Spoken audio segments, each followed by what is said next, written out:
and welcome back to another episode of Unscripted and Unchoreographed. I'm your host, Neve, and my co-host is the lovely Sarah, and today we are excited to have Marie Riley. Hello, excited to be here. Thank you for joining us today. So as always, Marie, we'll jump straight into it. How did you get into the arts? Sort of the age-old tale, really. I started dancing in a local dance school when I was really, really little. I think I was about 4. Yeah, really tiny. Kind of following in, my sister's shoes. She was a dancer. I wanted to be a dancer, so I was going to little ballet lessons, doing exams in ballet, doing performances every other year in like the local town theatre. And it kind of evolved from there as I sort of grew up and I stayed in that school. I was doing tap lessons, jazz lessons, modern acrobatics. By the end of it, it was sort of nearly every day. It would be after school, we're spending 3-4 hours at the school, yeah, learning to dance. And that was really the entryway into it. All at the same time doing things like drama in school, and doing like exams with that, of course, until COVID sort of ruined that. I think we've all felt that sting.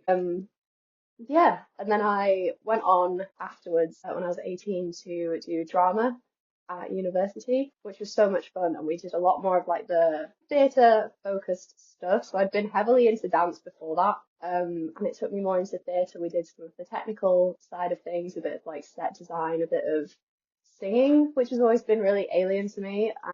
And yeah, just kind of a wider variety of things surrounding theatre. And in our kind of final big full-scale production, we all performed and we all had our sort of technical roles as well. And that's when I first did movement directing, which was so much fun. One of the greatest experiences I had at uni, which then, of course, led me to do the MA in movement directing with you, Neve.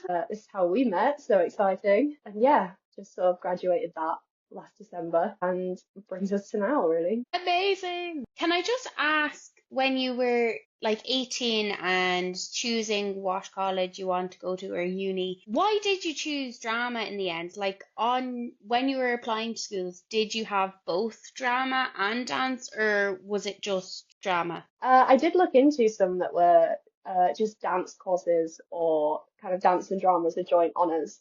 But I think ultimately at the time I was a lot more interested in pursuing acting and like that type of performing as opposed to dancing or kind of choral ensemble type things. I knew I didn't want to be a dance teacher, and I think part of me thought if I do a dance degree, people will assume I'm then going to go on to teach dance, and I sort of didn't want to be boxed into just that. I didn't want to leave it behind, and I never did. I carried on dancing in like the, what do you call it, the societies and things at uni, but I didn't, yeah, I sort of felt like acting was more the way at the time. And when you decided to go and study drama, how did your family react? Were they supportive? Do you like come from a family of artists, or was it just completely alien to them? It was, yeah, completely alien to them, but they were never against it. It's kind of we don't really understand this world, but that's your world, go and do your thing. I think after kind of being forced to sit through several school plays and come and watch exams and performances at like local festivals, they eventually just go, yeah, you know what, this is what she's doing, that's that. They're kind of more of a sciencey family, especially my older sibling, who, like I say, I sort of followed her into dance, but she's gone very much more into sort of chemistry and maths, kind of polar opposites in that way now. But yeah, never not supportive, I think. You are from Leeds, lovely, lovely Leeds. And because with GCSEs and A levels education system, maybe you could explain in secondary school you do drama as a core subject and it's just as valued or as important as maybe like history, or do you do dance as well? We couldn't. No, I think different schools had different kind of offerings. You know how some schools you'd learn like French and Latin and others you learn like Spanish and French. I think it's sort of like that. I think there were places where it was offered, but yeah, not at my school. We didn't do dance. That was never a lesson. Yeah, so college is like the alternative path to say like sixth form. So instead of doing A levels, you would take a college course for those 2 years.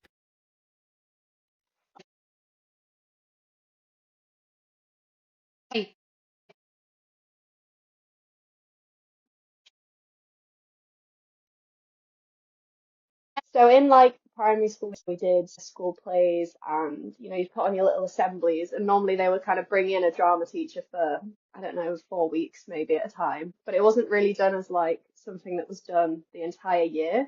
I do remember primary school being very sort of STEM oriented, your reading, your writing, your basic science, I guess. But definitely in secondary school, yeah, it was compulsory, I think, until year 8 or year 9, so sort of pre-exam years. And then you could choose to carry on and do exams in that, or you could just pick other subjects that you're more interested in. So you start picking what you like quite early, which is good. And what is like the difference if you're studying, especially on like an examination level? Like, what is the difference between studying like drama and English? What do you study in drama as a subject? How do they grade you? So it was a lot of, they would introduce different like practitioners. So you'd spend a couple months studying like Brecht, for example, and then a couple months studying maybe Artaud and theatre of cruelty and, different things like that. And it would sort of be a combination of like practical and written stuff. So you'd have effectively essays, some of which you would be exploring a practitioner and here's how their work could have influenced my work. Other ones you would go and watch a performance. So maybe you saw Frantic Assembly perform something and you would sort of write down, here's something that they employed and here's how it was useful and done well, or here's what I would have done different if I was that performer in their shoes. I remember that being a really big remember practicing that essay over and over and over again, and sort of memorizing every detail and every name in performances ready to like bring it to the exam. So it all had to be very real, you couldn't make up that you'd seen a show and hope to get a good grade. It didn't really work like that. This is in secondary school. Yeah, this was like GCSEs. So Was there a specific moment in secondary school that you were like, or like a production maybe that you saw that I want to go into acting?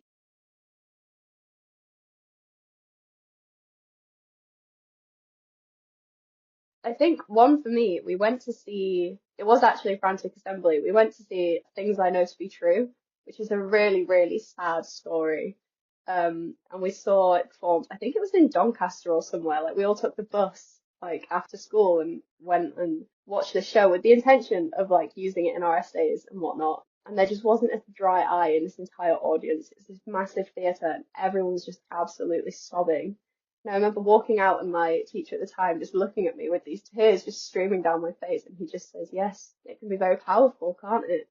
And just that was one of those moments of like, yeah, do you know what? It can. And this is a real thing that people do. And this is a job and a livelihood. Let's be part of that. Talk about what it was like to study drama at university level. Like, what was the application process? Did you have to audition? So it was a lot of the application, I feel, was fairly straightforward. I think it was mainly focused on, your UCAS points and your predicted grades and, kind of a very scholastic way of looking at it, like a similar way I expect you'd have to apply for any university course. But then specifically to drama, we had to go and do a sort of in-person workshop that was kind of led by the drama team. And, they led us in like warm-ups and kind of some games, sort of some icebreaker kind of style stuff. And then they sort of split us off into small groups and we performed monologues that we'd prepared for I think it was two members of staff, who then kind of gave a bit of direction, gave a bit of feedback, did it a second time, and then that was sort of it, shake hands, we might see you in September, we might not. And then, yeah, I just remember getting a phone call, maybe a day or two later, and hi, we'd like to offer you a place. And it all felt very straightforward and very kind of friendly, which was good. But there were kind of a mixed bag. So some of them were sort of like that. Other ones were just sort of workshop based. So being a big group. Some of them were very individual, but you didn't have to prepare anything. Like there's sort of a spectrum, but they all kind of revolved around what you would maybe expect a rehearsal for a play to look like, or a rehearsal for a monologue performance to look like, I guess. Dang. I was in Norwich. I went to University of East Anglia. So you went in, wanted to be an actor, and then in the final year you got into movement directing. How did that happen?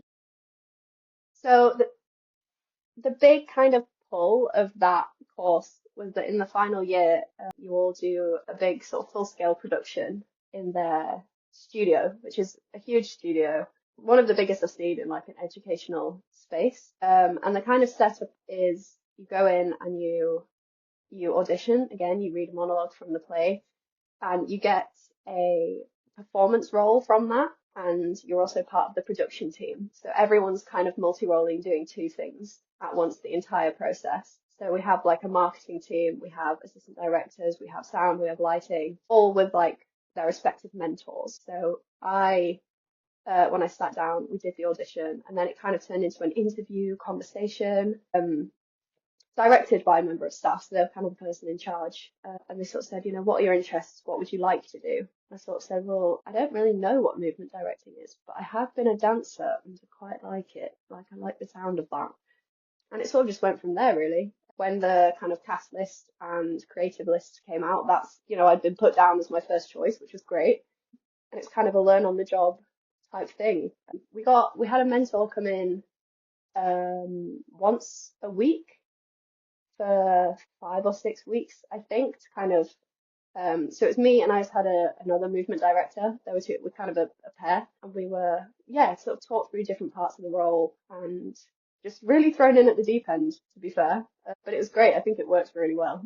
For some people who are listening who have no idea what a movement director is, because it's quite an elusive role, shall we say? It can kind of change on certain productions. So what is your definition of it? I'd say you're the person who's just concerned with the physicality of a performance and of a cast.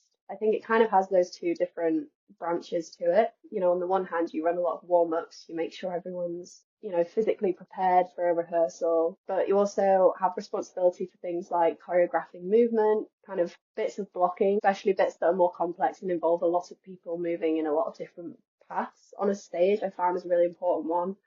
Handling transitions and literally figuring out where does a person and a prop and a bit of staging need to go and when, and kind of decoding that puzzle. Yeah, if it concerns a body on a stage, it probably concerns the movement director. I think that's an excellent definition.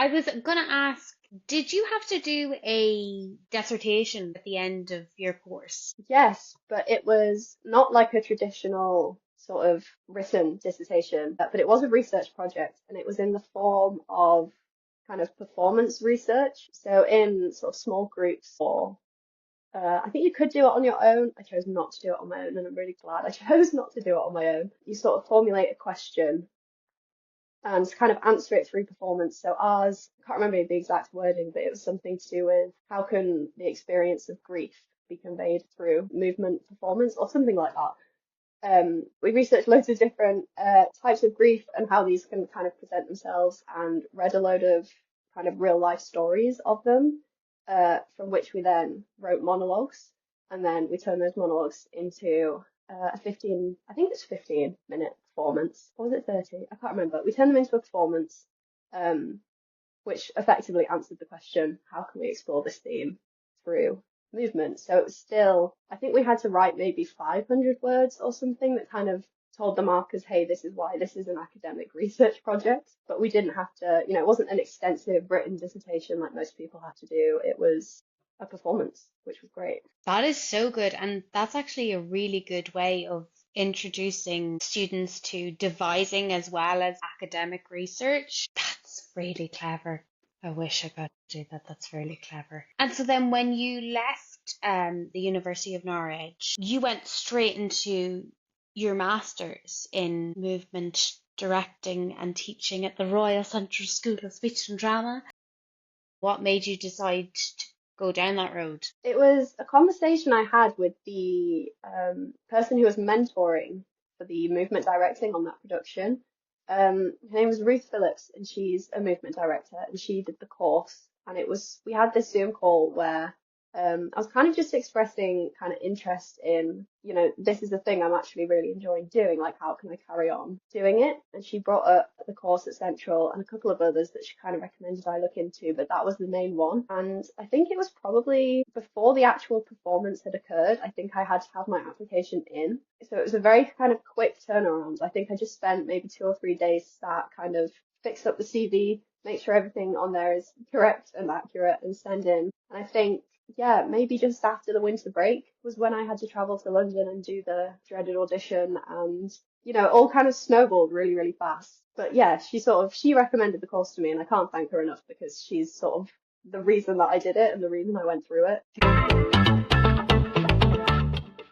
It was quite an open conversation throughout the entire process with me and the director of that show, because we got marked separately. So we got 1 mark for performance and we got 1 mark for our kind of production role. And then they got combined, but we were given the option for 1 mark to kind of mean a bit less. So rather than it being 50-50, it could be, I don't know, 60-40 or something. And he sort of gently sat me down and nudged me in the direction of change it to 60-40 in favor of your movement directing, which I think was a gentle way of saying either you're doing really well here or you're just not doing as well in the other one.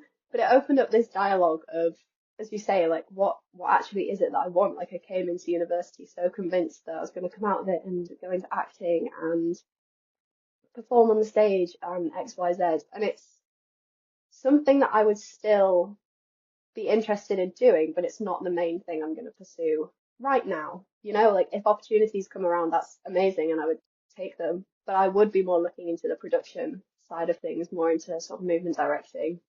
But it excites me a lot more currently. And for the audition for Central, could you explain what it was like, or what did you do for it, if there are people interested in applying? Yeah, so at the time my initial sort of application was all online. So I think there was a written element to it, which I don't entirely remember, but I'm sure, again, application form, you fill in your details, here's why I want to do this course. And then I also had to film, I think, 10 minutes of me teaching a movement exercise. So I got a couple of my friends at the time who I'd been teaching throughout this entire production kind of unit that we've been speaking about.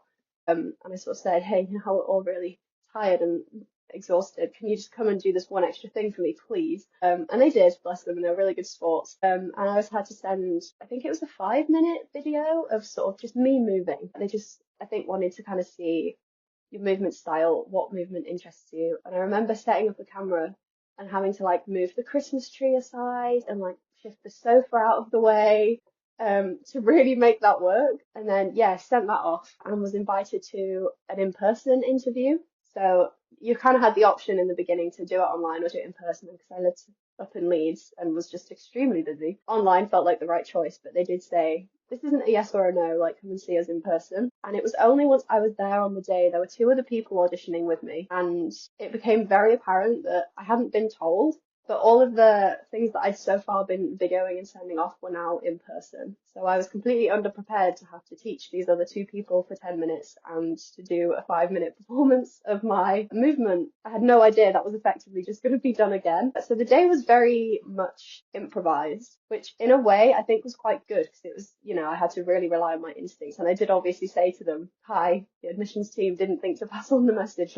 I'm not in a position where I've, really prepared. But they were very nice about it. They're just, do your best, do what you can. We can't skip it. You have to do it. So I, yeah, dove into teaching these 2 complete strangers for 10 minutes and found some music on my iPhone and did a little improv dance for a few minutes. Very scared and nervous. But you got it! You did it!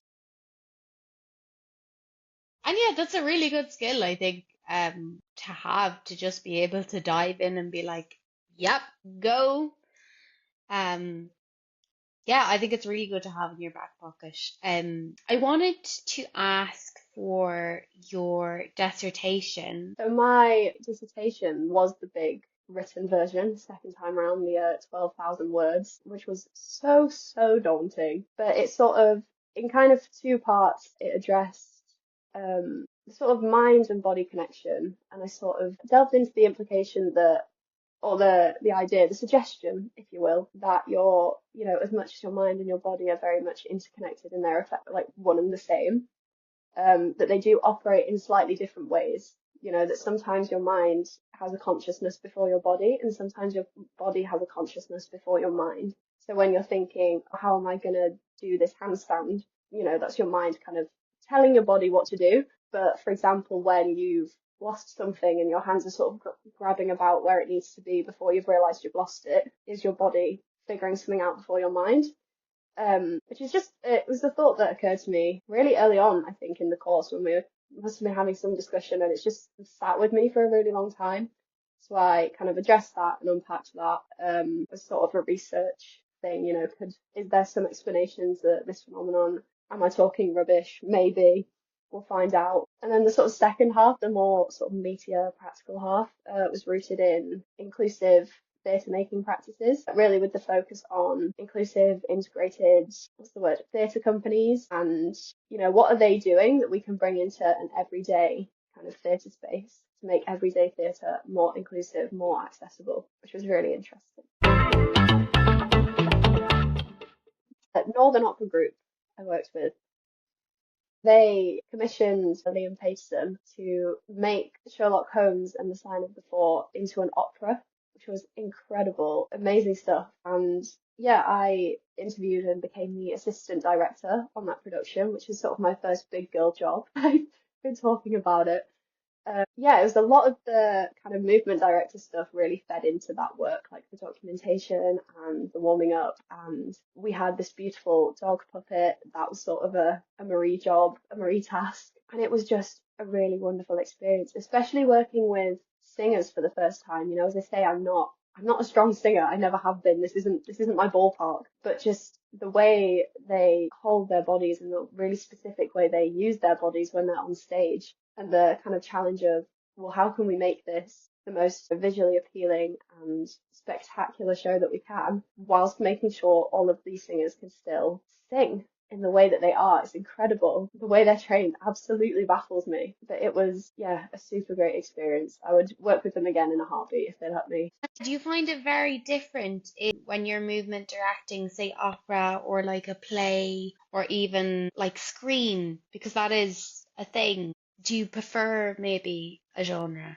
I think, yeah, they're definitely extremely different. Movement directing the play was very much about bodies and where are the bodies and how are the bodies, and is this image quite, is this what it's meant to look like to the audience? Whereas for the opera, it was very much the bodies almost being secondary and the sound coming first. Because ultimately that's the storytelling. It comes through the words, it comes through the singing. It's not seen as boring if it's just singing on stage. That is opera. And the movements being so carefully considered in terms of that singing and in terms of, can I hold my chest there for this long? Can I be responsible for this prop whilst singing this bit of a song? Can I, it's so heavily considered. Whereas, yeah, in the play, it was a lot more, okay, well, the bodies, and then do you know your lines? Okay, make sure you can say your lines. It was a lot less of a deal to do with the voice. I don't know if I necessarily prefer one over the other. I think they're both absolutely remarkable in their own sort of ways, and you get to really bring a different kind of spin of creativity to each one. Like, it's quite challenging, in my opinion, doing the opera because I'm not used to it and I don't have an experience of my own in singing opera. So it's kind of, I can't be in your shoes. Tell me about your shoes and we'll figure out where to wear them. Whereas in the play, I do feel a lot more, okay, well, you're saying this monologue. Here's how that might feel. Here's how that might look. There's a lot more empathy there, but it's usually a lot more to get through. As well, you were working with puppets. Did you have experience working with puppets before? Not loads of experience. I've definitely done little bits at school or at uni, similar to how you might do like mask work, but it's nothing I was sort of a professional in. But the day that puppet landed in the studio, I was immediately all over it. It's this beautiful, gorgeous dog puppet, and I was like, I played with it until the stage management took it off me. But I was walking, like trying to, like every lunch break, every break, trying to figure out how can we make it walk in a lifelike fashion. How are they gonna hold it? How are they gonna wag the tail, move the head? Where does the eye line need to be? And it was just so much fun. And it was, I think, approaching that with zero experience was, it was learning, but it was fun. And it was just me in a room surrounded by people saying, how does this look? What about this? Is this any better? And it just became really collaborative in that way. I wasn't stepping into it saying, I've worked with this puppet before. I know what I'm doing. It was, let's get some feedback and let's make this the best that it can be with us lot in here. Woohoo, which is so fun. But it's also that kind of learning on the job baptism by fire. It's the best way to nearly do it because you're just doing it. It's like your dissertation. The body and mind is just doing it. Yeah, and it's kind of interesting when you were saying there about adjusting like movements and considering movements for opera singers. Again, kind of links to your inclusivity practice.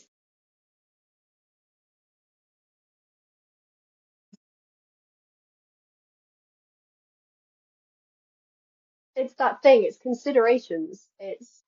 Yeah, and we weren't flawless at it by any means. There are loads of last minute changes, and there's a problem that we created for ourselves that we now have a really short time frame to solve. But yeah, it does feed into that, into just a consideration for different bodies and a consideration for different ways of moving and, still doing the show and still doing the amazing things.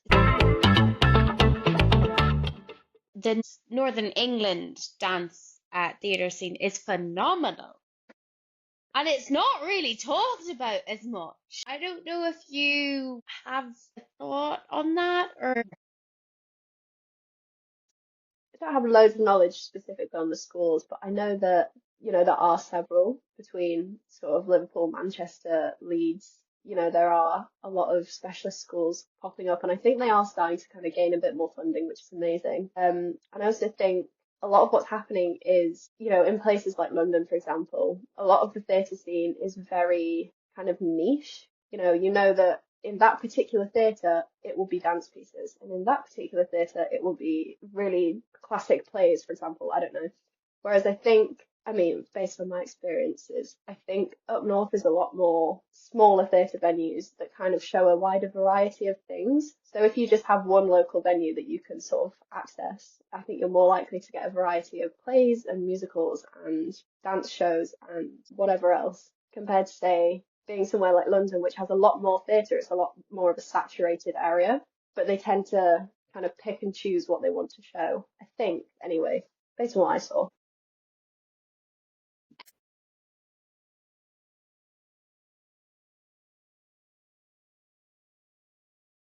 is there a big divide in like North and South England? Like, is that a thing, especially in the arts? I mean, yeah, when we think about like the North and South divide in England, the sort of primary topic of that is sort of the financial thing. And it's sort of the North gets a lot less funding, tends to be seen as like the quote unquote poor area of the UK, whereas like the South and London is a lot more wealthy, has a lot more infrastructure. That's the kind of stereotype of it. But I think the arts is a reflection of that. To be fair, I think the arts overall, pretty much everywhere, is really battling for any form of funding right now. Yeah, terrifying. But yeah, there does tend to be sort of stereotypically less opportunities, less funding in the north, but also less people. So it's a really hard thing to kind of gauge and kind of answer to, if that makes sense.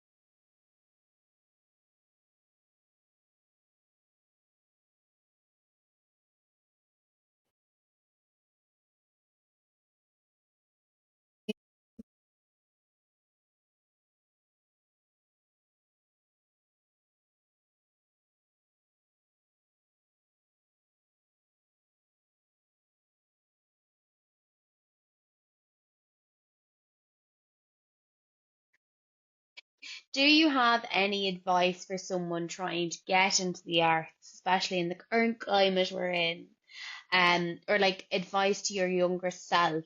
I think it's just a case of remembering that you love what you're trying to do, and that in those moments that feel so heavily like rejecting or feel so all is lost, I'm not currently working, I haven't worked in ages, remembering that the work that you're trying to do is hard and that you love doing it, and just keeping an eye out for every opportunity. I think most of what I see actually comes from social media, which is so bizarre. Like when you're, a bit younger, when you're learning about CVs and personal statements, no one really tells you that online on social platforms is the place to be looking. But actually, I found that arts-wise, that's kind of where I found most of them. Like, be connected to companies that you admire, be connected to people and companies that you would want to work with. And I think if your schedule around your kind of boring day job permits it, reach out to them. And even if they have no opportunities, make an opportunity. Ask, can I come and watch? Can I come and pick your brain? Can we go for coffee? Make your own kind of network. You have to sort of be really self-responsible. And I think that's easy to forget, especially when you're in the moments where things are slower. But just, yeah, take accountability and remember that you love it. I think that's really good advice. Is there like a particular production that you would absolutely love to movement direct or choreograph in the future? But that is such an interesting question. Um, there isn't like a particular script or story or something that springs to mind, but I would actually really love the thought of movement directing something like immersive. So something that's not, an audience and a stage, but something, like a walkabout experience, I think would be really interesting, particularly if it's characters that aren't speaking or aren't making sound, but they exist and they're sort of part of the furniture of the experience that the audience get. I think that would be something really cool to explore. Thank you very, very much. So for our final question, we've kind of asked everyone the same question in terms of, is there anything that you think specifically to you, like the UK government could do specifically for the arts? Any kind of programs, mentorships, yeah, specific funding, bursaries that could be increased? I do think, kind of thinking from an educational perspective, bringing in a wider view of what the arts actually are from a much younger age. So as I say, we had drama in school, we had music in school, but it was sort of in a way of, you can be a teacher, a dramaturg, or a performer. They didn't really do, at that stage at least, things like production roles or like producing or here's how to start your own theatre company. And I think especially that last one, like learning how the ins and outs of the creative industry kind of work and that whole ecology, whether that be, actually in schools or whether that be programs that you can do where, as you say, an extracurricular thing on the weekend or in an evening. I don't know, like the structure of it, I have no idea. But yeah, I think learning about kind of arts ecology a lot younger would really help. I think I'm totally going to steal that phrase, and actually I'm going to get you to give me a definition for it. What is arts ecology? I think I know what it is, Marie, but I like the sound of it. I want a definite definition on record. Oh gosh, throw me right on the spot now. I think about arts ecology as the sort of the structure of that industry. So the structure of, how does the theatre industry intersect with the production industry, with the screen industry, with the, I don't know what else, performance industry versus archives. How does creative as a sector kind of work? What are the systems? What's the ecology? Like how does it thrive? Who survives off what? Who needs what? How? Well, thank you so much, Marie, for coming on and talking to us. Thank you for having me. Oh.